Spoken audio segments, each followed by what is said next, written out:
안녕하세요. 서울에서 10년차 주부로 살고 있는 40대 여성입니다. 지난 10년간의 결혼 생활을 돌이켜보면 참 우여곡절이 많았네요. 이런 게 결혼 생활인가 싶은 찐한 회의감이 들어서 전부 내려놓고 싱글로 돌아가고 싶은 마음이 굴뚝 같았습니다. 하지만 어쩌다 보니 이혼하지 않고 여기까지 왔네요. 지금까지 결혼 생활을 하면서 저를 몹시 괴롭혔던 남자가 한 명 있습니다. 여러분들은 당연히 남편일까라고 생각하시겠죠. 하지만 그 남자는 남편이 아니라 남편의 아버지였습니다. 저는 시아버지 때문에 지옥 같은 경험을 여러 번 하게 되었는데요. 여러분들도 고부 갈등은 많이 들어보셨거나 경험해 보셨을 겁니다. 하지만 시아버지와 며느리의 갈등인 구부 갈등은 생소하실 텐데요. 도대체 어떤 일이 있었는지 한번 들어봐 주시길 바랍니다. 제게는 고등학교 때부터 친하게 지내는 단짝 친구가 한 명 있었습니다. 정말 착하고 마음이 여린 친구였죠. 너무 얌전하고 조용해서 이름도 모르고 있다가 1학년 때 짝꿍이 되면서 소진이의 이름을 알게 되었습니다. 친해지고 보니까 소진이는 항상 웃는 얼굴로 친구들을 대했고 애들이 싫어하는 일이 생기면 언제나 소진이가 먼저 나서더라고요. 제가 정말 소진이를 좋게 본 날이 있었습니다. 바로 학교 강당 청소당번을 정하는 날이었는데요. 선생님께서 봉사 시간을 줄 테니 봉사하고 싶은 사람은 손을 들라고 했죠. 자, 저번에 말한 거 기억하고 있지? 봉사 시간 줄 거니까 학교 강당 청소할 사람 손 들어봐. 밤마다 한 명이면 돼. 이번엔 누가 할래? 저희 학교는 대강당에서 발표회를 할 때마다 강당을 청소하고 꾸밀 학생을 한 명씩 뽑았어요. 하지만 그 일이 너무 힘들고 귀찮아서 봉사 시간을 준다고 해도 애들이 안 하려고 했죠. 그때 소진이가 손을 들어 지원했어요. 선생님, 제가 할게요. 그래, 역시 우리 소진이밖에 없어. 내가 너 때문에 산다. 너희들 소진이한테 고마운 줄 알아? 아니었으면 아무나 뽑아서 시켰으니까. 아니에요, 선생님. 애들한테 그러지 마세요. 선생님이 소진이를 칭찬하니까 소진이가 민망해 하더라고요. 얼굴을 붉히면서 은근히 좋아하는데 그 모습이 재수없진 않았어요. 소진이는 늘 자기보다 친구들을 먼저 배려했거든요. 제가 체육 시간에 피구를 하다가 공에 맞은 적이 있었는데 양호실에 같이 가준 적이 있었거든요. 양호 선생님이 제 다리를 보고 병원에 가봐야 할 것 같다고 해서 조퇴를 하고 병원에 다녀왔습니다. 다음날 다리에 깁스를 하고 학교에 오니까 소진이가 그렇게 심하게 다쳤었냐고 걱정해 주더라고요. 너 집도 먼데 어떻게 등교하는 거야? 부모님이 데려다 주셨어? 아니, 엄마 아빠 두 분 다 출근해야 해서 그냥 내가 버스 타고 왔어. 너무 힘들어서 다음엔 택시 타야 할 것 같아. 헐, 그럼 내일부터 내가 네 집으로 갈게. 혼자 택시 타기도 어려울 텐데 내가 도와줄게. 정말? 고마워. 안 그래도 되는데. 소진이랑 엄청 친한 사이도 아니었는데 진짜로 집까지 찾아와서 가방을 들어주고 부축해주니까 감동이었습니다. 한 달 정도 소진이와 등하교를 하면서 급속도로 친해졌는데요. 둘도 없는 단짝이 돼서 소진이 집에도 놀러가게 되었죠. 소진이 부모님이랑도 이야기 나눠보니까 아주 친절하고 이해심이 좋으신 분들이셨어요. 소진이가 부모님을 닮아서 착하고 다정한 것 같더라고요. 고등학생이 된 후에도 같은 학교로 배정받게 되어서 3년 동안을 소진이와 붙어 다니게 되었습니다. 같은 반이 된 적이 없었지만 방과 후에 같이 공부하면서 친자매처럼 저녁을 같이 먹었죠. 그런데 대학을 들어가면서 소진이와 멀어지게 되었습니다. 저는 서울에 있는 대학을, 소진이는 경기도에 있는 대학으로 진학을 갔거든요. 대학에 들어가고 1년 정도는 서로 연락을 주고받았지만 어느 순간부터 연락이 끊어지고 말았습니다. 소개팅 자리에서 남편을 만난 후로 연락을 잘 해주지 못했거든요. 원래는 소개팅할 생각이 없었는데 저랑 친한 선배가 갑자기 저를 불러세워서 시간이 있냐고 물었습니다. 효정아, 너 오늘 시간 있지? 내 부탁 한 가지만 들어주면 안 될까? 시간이야 있는데 왜? 내가 아는 남자 후배들한테 3대3 소개팅 시켜주기로 했는데 한 명이 펑크 내버렸어. 네가 대타 좀 띄워주라. 이렇게 갑자기? 그냥 머릿수만 채워주면 돼. 응? 언니가 밥 사줄 거니까 한 번만 나가주라. 선배가 소고기를 사주겠다고 저를 꼬시길래 홀라당 넘어가 버리고 말았죠. 선배 말대로 머릿수만 채우면 될 거라고 생각했습니다. 그런데 소개팅 자리는 제 생각보다 적극적이더라고요. 카페에서 모이자마자 통성명을 하고 소지품 같은 걸 내놓게 하더니 동전, 지갑, 립스틱 같은 걸로 짝을 짓게 만들었습니다. 저는 가방에 있던 립스틱을 내놓았는데 남편이 3가지 물건 중 립스틱을 선택했습니다. 그래서 남편과 짝이 되었죠. 짝이 정해진 후로는 카페를 나와 커플들끼리 데이트를 하게 되었습니다. 남편이랑 쭈뼛거리며 뭘 할까 이야기 나누다 카페 근처에 있는 식당으로 들어가 식사를 했습니다. 그리고 공원에서 산책을 하다가 집에 가려고 했죠. 남편이 제 연락처를 물어볼 줄 몰랐는데 제가 인사칠에 다음에 보자고 했더니 핸드폰 번호를 물어봤습니다.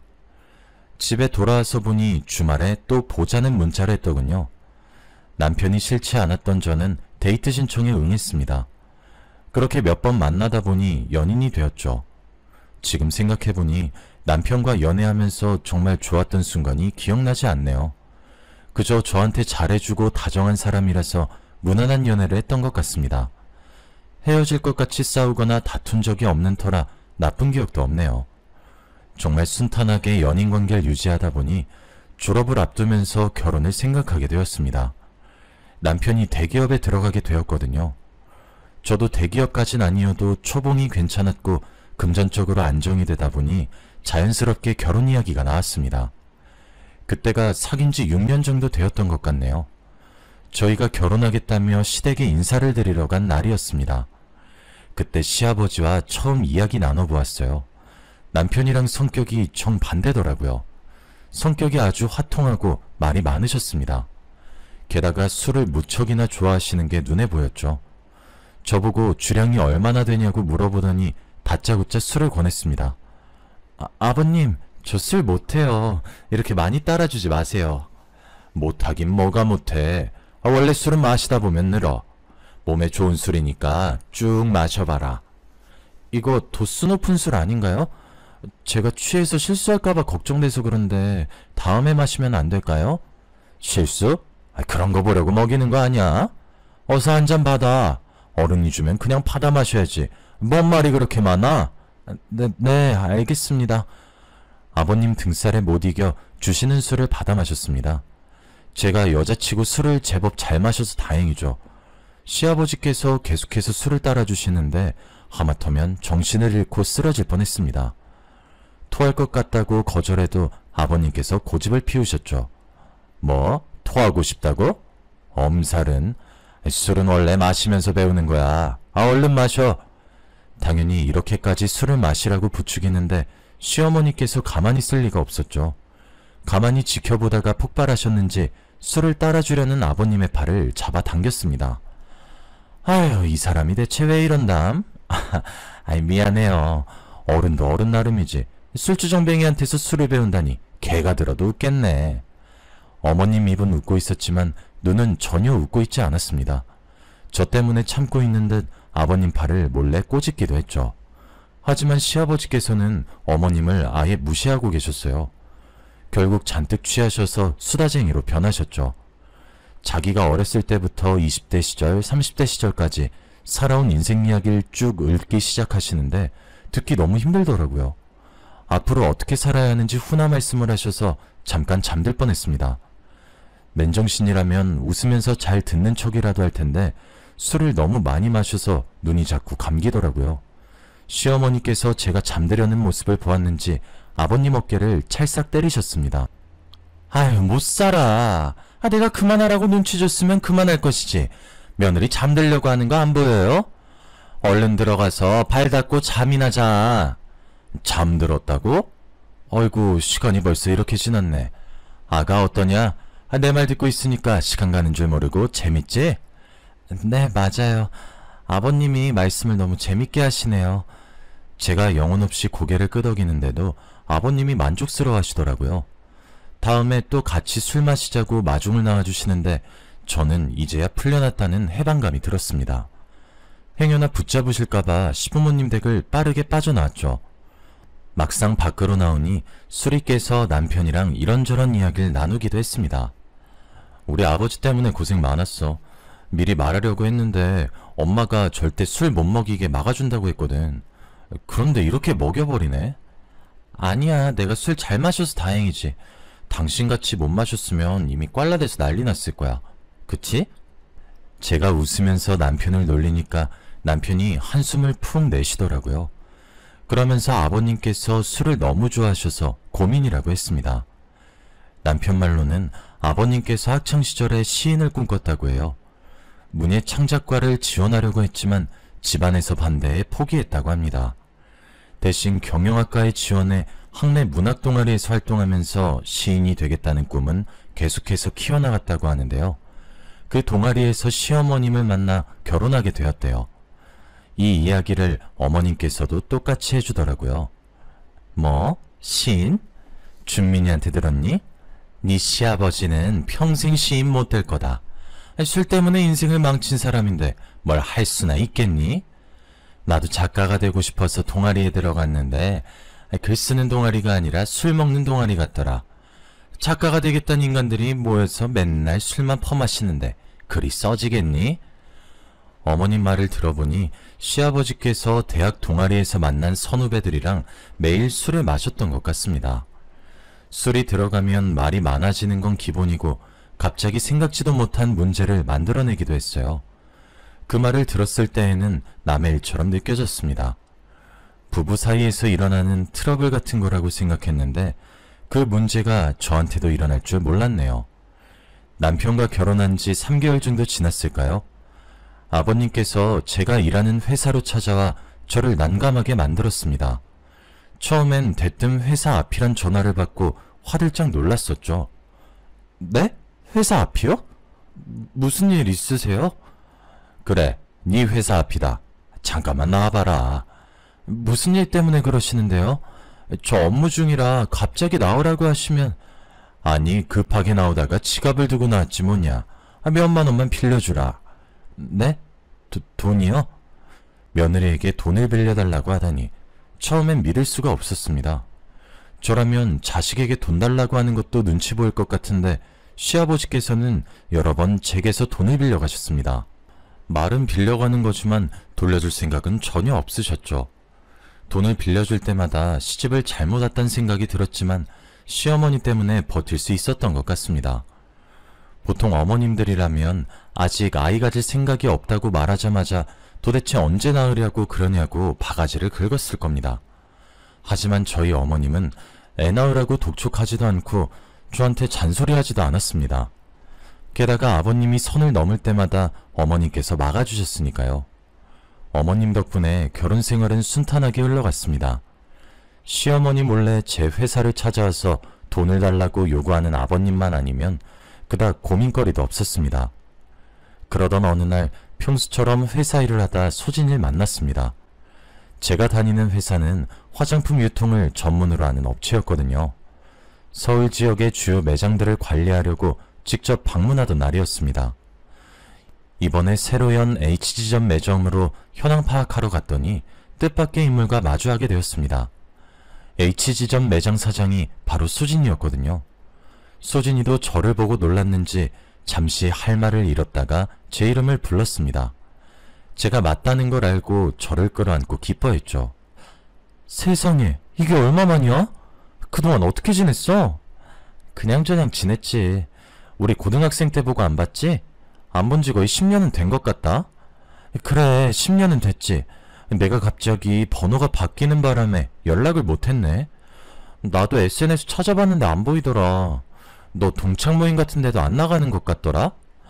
이제부터 자주 만나면 되지. 우리 퇴근하면 술 한잔 할까?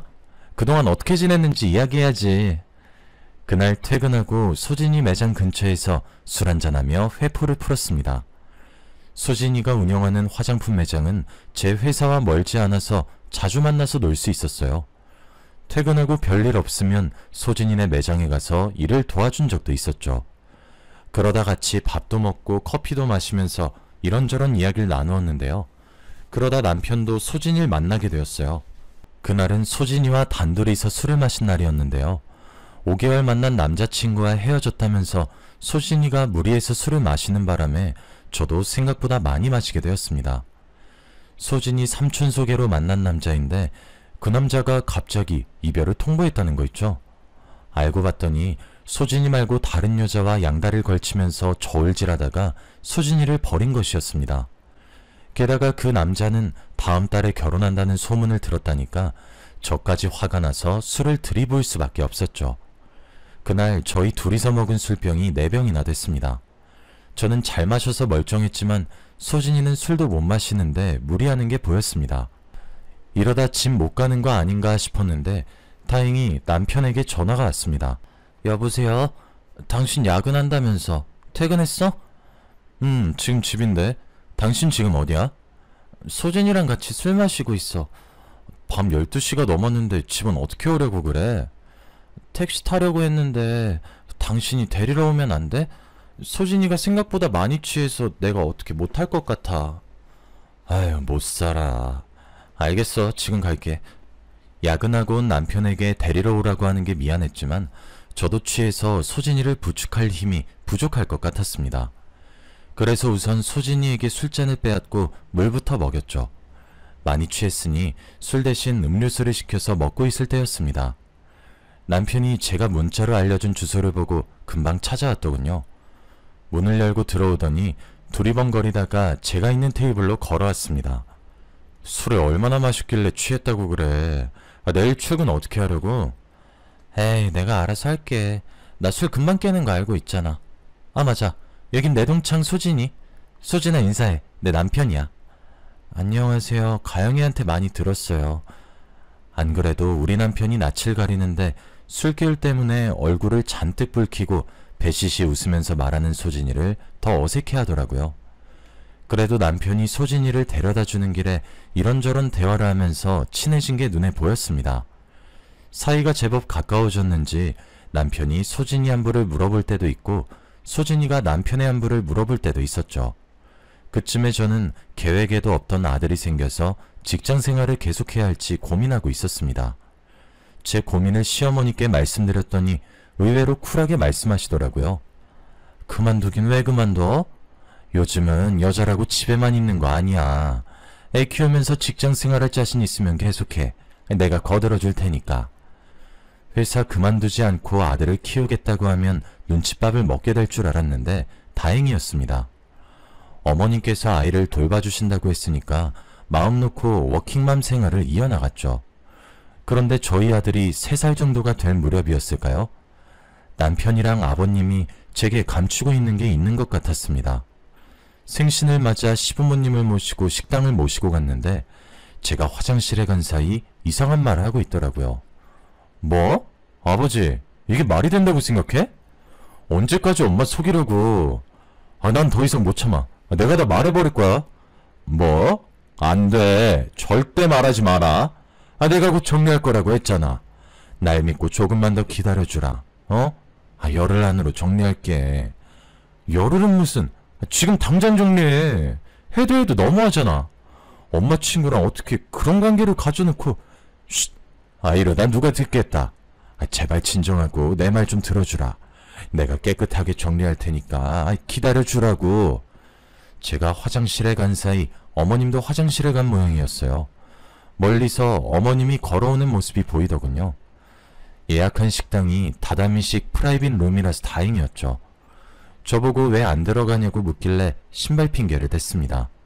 그러면서 일부러 크게 소리내며 신발에 껌이 묻은 것 같다고 둘러댔는데요. 그제야 남편과 아버님이 입을 다물고 아무 소리도 안 내더라고요. 제가 어머님과 함께 룸 안으로 들어가서 식사를 마저 했습니다. 밥이 입으로 들어가는지 코로 들어가는지 모르겠더군요. 얼른 식사 자리를 끝내고 남편에게 무슨 일이 있었는지 물어볼 생각만 있었습니다. 그래서 시부모님과 헤어지자마자 남편을 붙잡고 물어봤죠. 당신 아버님이랑 무슨 일 있었어? 설마 바람 피신 거 아니지? 설마 다 들은 거야? 우리 엄마도 들었어? 아니, 어머님은 못 들으셨어. 내가 들으실까봐 괜히 딴소리 하긴 했는데 당신 좋게 말해봐. 도대체 무슨 일이 있었던 거야? 사실 그게... 남편이 하는 말을 들어보니 제 예상대로 시아버지께서 바람을 피고 계셨습니다. 남편이 시아버지의 외도를 알게 된 건 6개월 전이었다고 하더군요. 그런데 놀랍게도 시아버지께서 먼저 불륜을 고백하셨다고 합니다. 어느 날 남편 회사를 찾아온 아버님이 돈을 달라면서 어처구니 없는 말을 늘어놓았다고 해요. 너 혹시 돈 모아둔 것 좀 있냐? 딱 2천이 필요한데. 네? 2천이요? 아니 갑자기 2천만 원은 어디에 쓰려고 그러세요? 아니 내가 갑자기 몸이 아파서 말이야. 몸이 아프시다고요? 병원에 가보셨어요? 아버지가 아프단 말을 듣자마자 남편의 심장이 쿵 하고 내려앉았다고 합니다. 도대체 어디가 아픈 거냐? 수술해야 하냐? 다른 병원도 가보자. 남편이 호들갑을 떠니 아버님께서 결국 거짓말이라고 실토했다고 해요. 아휴, 아니다, 아니야. 내가 돈이 급해서 거짓말을 했다. 네? 거짓말이요? 아버지, 갑자기 왜 그러세요? 친구가 급한 사정이 생겨서 돈이 필요하대. 친구요? 어떤 친구요? 보이스피싱 같은 거 당하신 거 아니죠? 남편은 아버님과 대화할수록 의심이 들었다고 하죠. 아버님이 횡설수설하길래 아까부터 독한 향수 냄새가 나 여자 문제가 생긴 거라고 직감했다고 합니다. 그래서 아버님 몰래 핸드폰을 훔쳐봤다가 어머님이 아닌 다른 여자가 생겼다는 사실을 알아냈는데요. 남편이 화를 내면서 물어봤더니 아버님께서 태연하게 고개를 끄덕였다고 해요. 더군다나 아버님의 내연녀는 어머님과 가장 친한 친구분이셨습니다. 남편은 아버님의 뻔뻔함에 어이가 없어져서 말이 나오지 않았습니다. 하지만 어머님이 알면 충격을 받고 쓰러지실까봐 아버님 외도를 어떻게든 중단시키려고 했죠. 실제로 시아버지께서 남편 말을 듣고 급한 사정만 해결되면 내연녀와 정리를 할 거라고 약속했다고 합니다. 그런데 벌써 몇 달째 정리하지 않고 시어머니의 눈을 피해서 계속 만남을 가지고 있다고 하네요. 며느리인 저도 화가 나는데 남편이 화를 내는 건 당연한 일이었어요. 아버님이 내연녀를 만나다가 또 걸리자 남편이 소리를 지르면서 난리를 쳤습니다. 아버지, 나랑 끝내기로 약속했잖아. 도대체 왜 그러는 건데? 진짜 엄마가 알면 충격받고 쓰러질지도 몰라. 그러니까 제발 이러지 말자. 이번이 마지막 기회야. 이번에도 약속 안 지키면 정말 가만히 안 있을 거야. 아버님이 이번에도 알겠다는 대답을 내놓았습니다. 왠지 모르게 아버님이 저희를 무시하고 계속해서 불륜을 저지를 것 같더군요. 시아버지의 내연녀가 다른 사람도 아니고 시어머니의 친구분이신데 부디 아버님께서 정리를 하시길 바랬습니다. 게다가 아버님께서 어머님께 잘 못하시는 것도 아니었으니까요. 두 분이 다정하게 이야기 나누는 모습을 볼 때마다 어떻게 해야 하나 속으로 갈등하는 시간이 늘어나고 있었습니다. 그러다 얼마 뒤에 여름 휴가철이 되어서 제주도로 가족여행을 가게 되었습니다. 저는 당연히 아버님이 그곳에서는 내연녀가 철저하게 숨기고 있을 줄 알았죠. 그런데 숙소에서 밤늦게까지 내연녀와 전화통화를 하고 있더군요. 정말 어이가 없어서 한마디 하려다가 아버님께서 하는 이야기를 듣고 얼른 입을 다물었습니다. 설마 또 돈 이야기라는 걸까 걱정이 됐거든요. 여보, 당신은 지금 뭐하고 있어? 난 당신 생각이 나서 잠도 못 자고 있어. 이런 좋은 데는 당신이랑 와야 하는데 너무 아쉽다. 다행히 제가 우려하던 돈 이야기는 하지 않고 있더군요. 그래서 시아버지의 폰을 빼앗아 전화를 끊어버렸습니다. 당연히 아버님께서 저를 보고 노발대발하시면서 소리를 지르셨죠. 뭐 하는 짓이야 지금? 아버님, 도대체 왜 이러세요? 저희가 그만하라고 하시면 그만해야죠. 왜 끝까지 이러시는데요? 어머님이랑 진짜 이혼하고 싶으세요? 뭐? 이혼? 어디 버릇없이 시애비를 가르치려고 들어? 며느리 주제에 어디서 이혼을 들먹여? 버릇없는 것 같으니라고. 이 말을 듣고 속이 부글부글 끓어올라 욕짓거리를 내뱉을 뻔했습니다. 다행히 남편이 제 목소리를 듣고 어머님이 듣겠다며 끌고 가서 다행이었죠. 저희는 여름 내내 어머님이 안 보이는 곳에서 아버님을 어떻게 해야 할지 회의를 했습니다. 그래서 집으로 돌아오자마자 시아버지께 최후 통첩을 날렸죠. 일주일 내로 내연녀와의 관계를 정리하지 않으면 시어머니께 전부 다 말하고 이혼시키겠다고 했습니다. 그런데 저희가 그러기도 전에 아버님께서 전 재산을 몰래 처분하고 내연녀와 함께 도망을 가버리고 말았습니다. 더군다나 얼마 전 아버님이 남편에게 돈도 빌려갔었거든요. 다짜고짜 5천만 원을 달라고 하길래 절대 줄 수 없다고 했죠. 시아버지는 남편을 협박하면서까지 돈을 달라고 했습니다. 네가 5천만 원이 없다고? 예전부터 모아둔 돈 있는 거 다 알고 있다. 네가 괜히 돈을 달라고 하겠어? 나도 협박당하고 있으니까 이러는 거 아니야. 협박이요? 설마 그 여자가 아버지한테 협박을 했어요? 그래. 5천만 원만 주면 헤어져 준다고 하더라. 돈 안 주고 헤어지면 집까지 쫓아온다고 하니까 돈 내놔라. 설마 네 엄마랑 내가 갈라서길 바라는 건 아니지?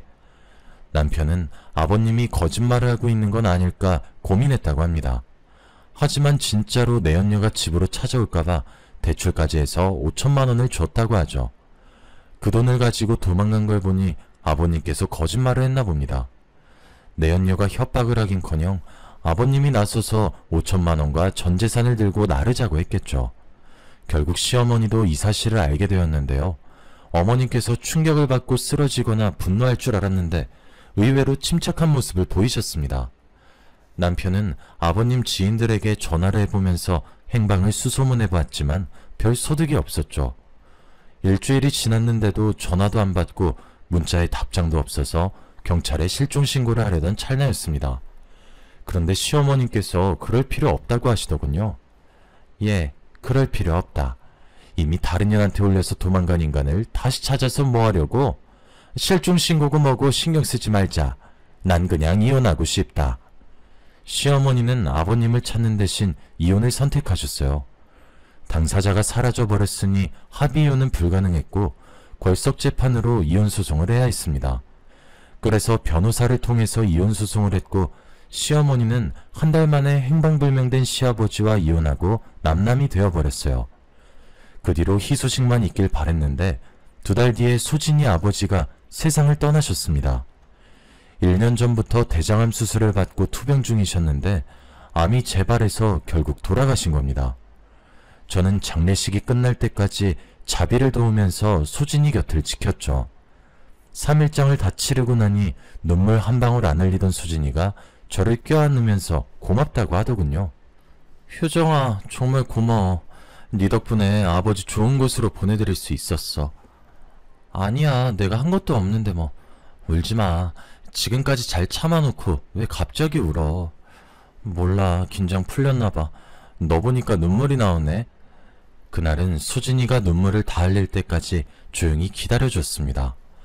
아버지를 잃은 아픔에 우울해할까봐 매일 문자하고 전화하며 수진이와 자주 소통하려고 노력했죠.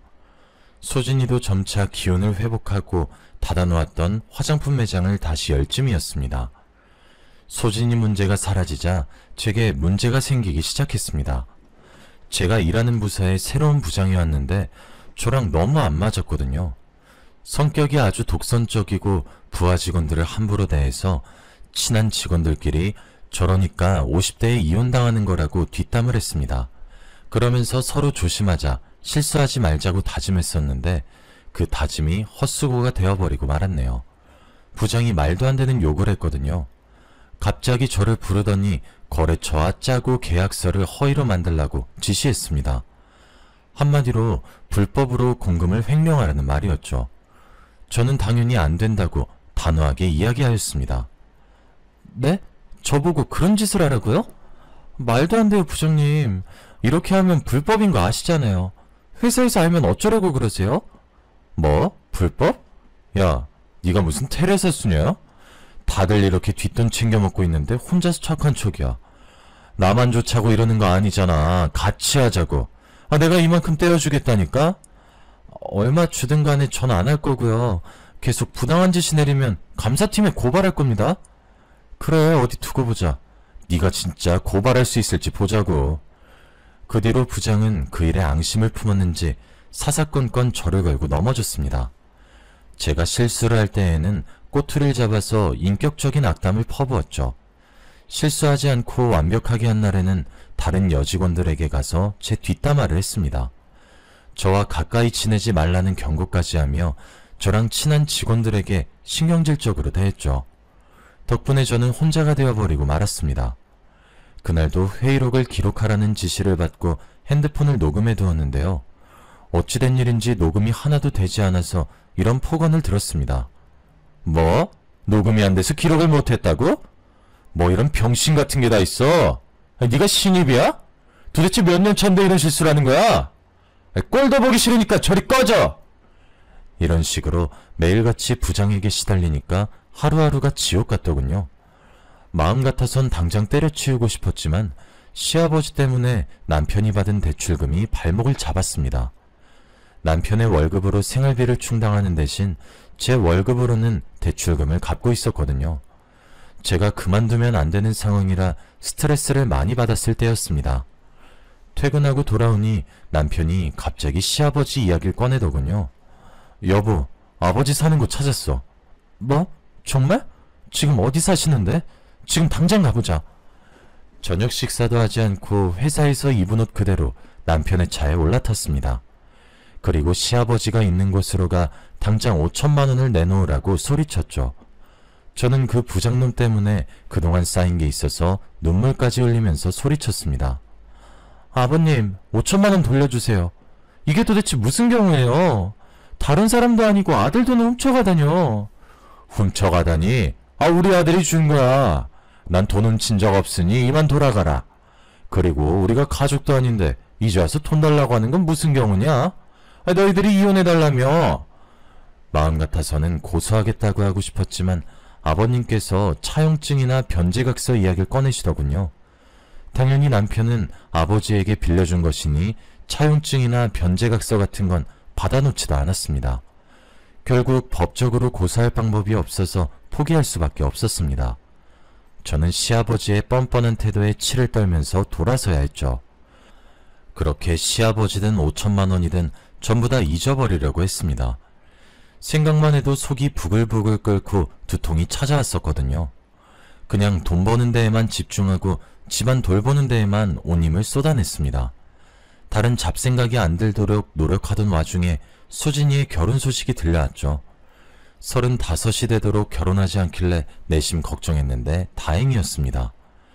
기쁜 마음으로 결혼식장에 갔는데 신부 측 혼주석에 앉아있는 사람을 보고 저는 제 눈을 의심했습니다. 신부 측 혼주석 자리에 아버님이 앉아 계시더군요.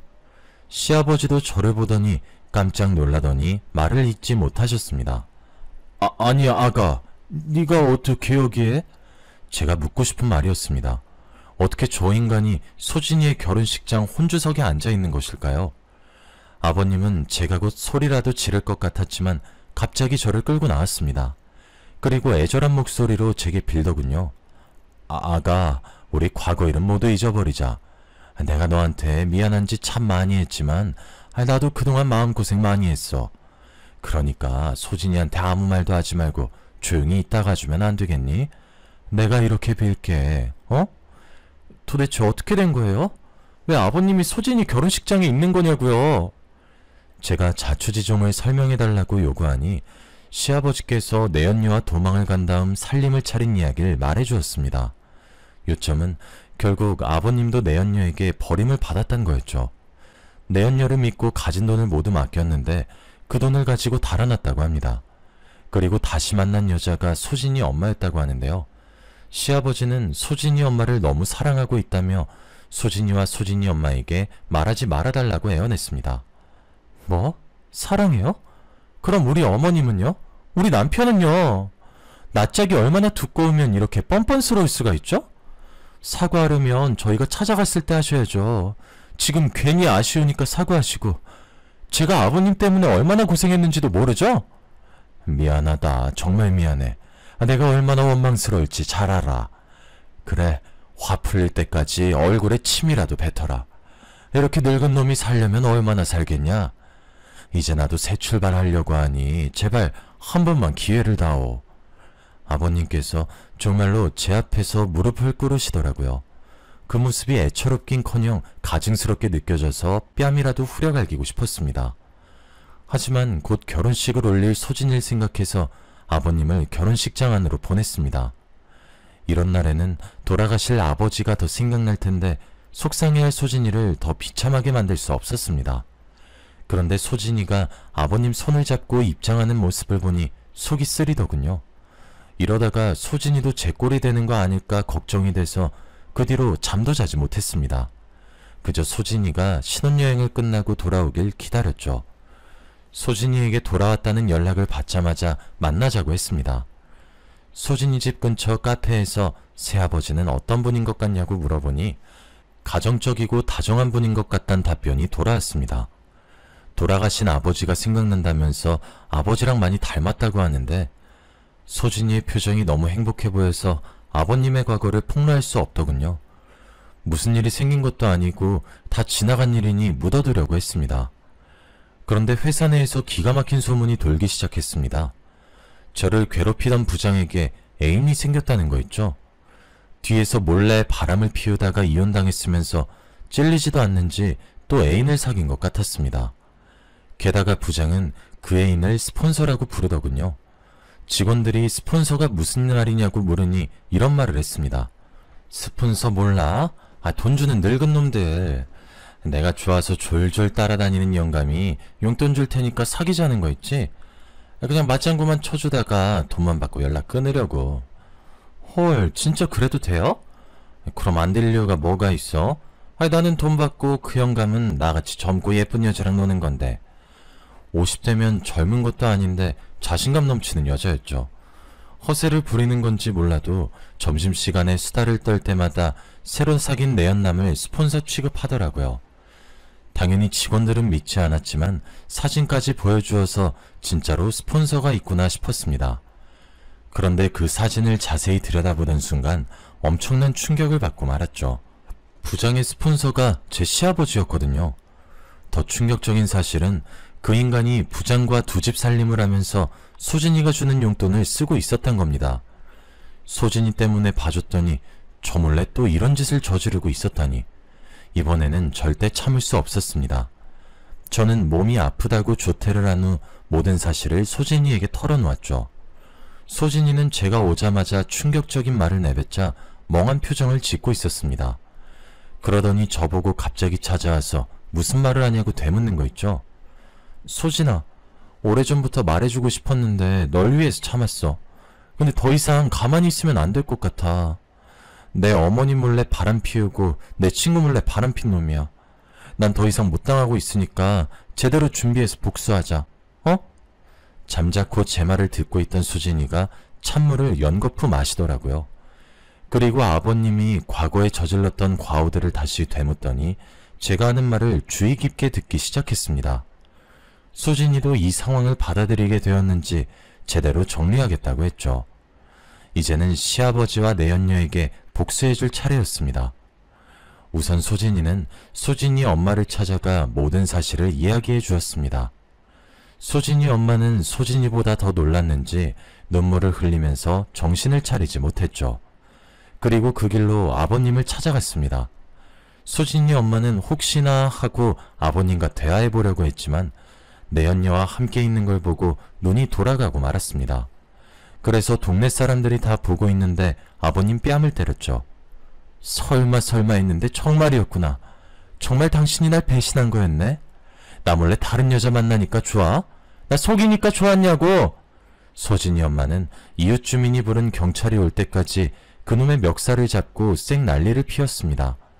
경찰들이 저희를 말리는 바람에 그 소란이 끝이 났지 경찰이 오지 않았으면 아버님이 거의 묵사발이 되었을 겁니다. 결국 이혼당한 아버님은 위자료를 토해내느라 전재산이 털린 것 같았죠. 내연녀였던 부장도 상간녀 소송에 걸렸다는 소문이 났습니다. 회사 내에서 남자 관계가 문란하고 근무 태도가 나쁘단 평이 자자해서 상간녀 소송 소문이 퍼지자마자 권고사직 당했다고 하네요. 아버님도 죗값을 치르고 부장도 떠나니 마음이 절로 편해졌습니다. 이제야 살만해졌다고 생각하고 있는데 남편이 아버님을 만나고 왔다고 하더군요. 아버님 이야기를 듣는 순간 기분이 나빠져서 인상을 쓰며 물었습니다. 뭐? 그 쓰레기 같은 인간은 왜 만난 거야? 아버님이 먼저 만나자고 연락했다고 하더군요. 저라면 만나지 않았을 테지만 남편에겐 아예 남이 아니라 아버지라서 마음이 쓰였나 봅니다. 아버님이 후줄근한 차림으로 나타나서 하소연했다고 하네요. 고시원에서 자활근로를 하면서 근근히 살아가고 있다며 도와달라고 사정한 것 같았습니다. 딱 10,000원만 주면 안 되냐? 10,000원이 아니면 5,000원이라도. 내가 지금 라면 한 그릇 사 먹을 돈도 없다. 아무리 내가 미워도 부모 아니냐. 네가 돈 안 주면 굶어 죽을지도 모르니 딱 10,000원만 주라. 어? 남편에게 이 말을 전해 듣는 게 기가 막히더군요. 10,000원이든 5,000원이든 간에 또 돈 때문에 만나려고 했다는 게 짜증났습니다. 진심으로 반성하고 사과할 생각으로 만날 마음은 없었나 보죠. 돈이 궁해질 때마다 이럴 것 같아서 남편에게 절대 돈을 주지 말라고 했습니다. 남편도 그렇게 생각했는지 아예 연락을 끊을 거라고 하더라고요. 남편이 우린 이제 아예 남 아니냐고 차단할 거니까 연락처 지우라고 말하니 아버님이 아무 말 없이 돌아갔다고 합니다. 부모 자식 사이라도 서로 지켜야 하는 도리가 있는 법이죠. 그걸 천륜이라고 부르는 거고요. 하늘이 정해준 도리를 지키지 않으면 아무리 핏줄로 이어진 사이라고 해도 원수지간이 될 수 있다고 생각합니다. 여러분들은 부디 이런 일 없이 부모나 자식된 도리를 다하면서 살아가시길 바랍니다. 여기까지 사연 들어주셔서 감사합니다.